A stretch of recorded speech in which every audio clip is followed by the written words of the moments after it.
welcome to our Monday Minute.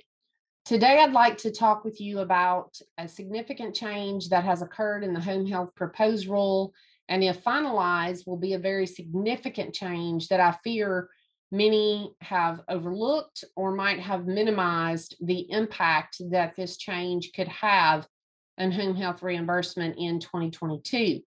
I have a couple of screens that I want to share with you today.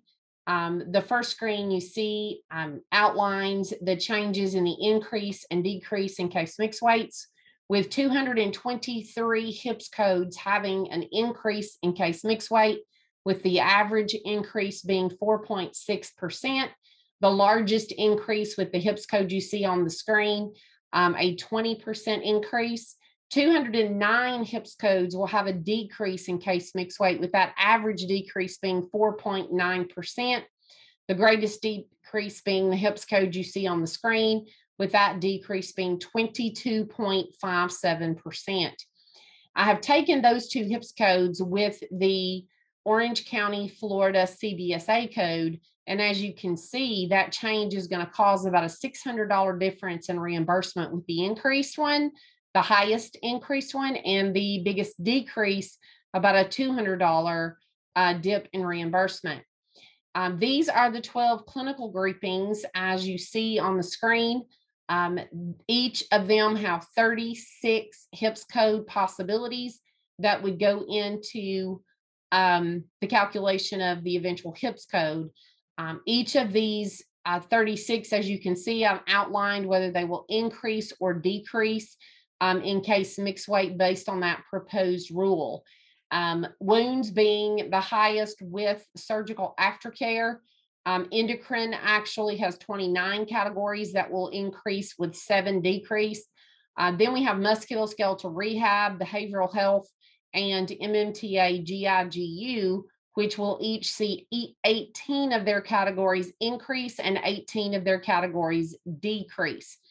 What I want to make sure everyone's clear about is that as this transition occurs, you have probably heard, and as we said in a Monday Minute earlier, the base rate is going to increase for next year. Many have in the past resided in the fact that the increase in base rate has to mean an increase in payment.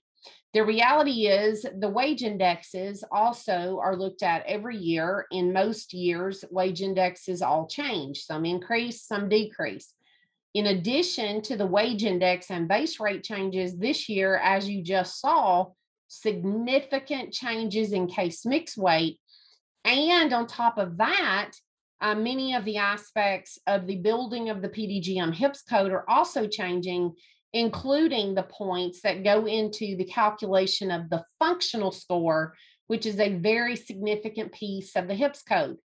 So again, my concern is that you look at the base rate, you see the base rate is going to increase, and you don't take into account all the many aspects of the HIPS code leading to the case mix weight that are being made in this proposed rule.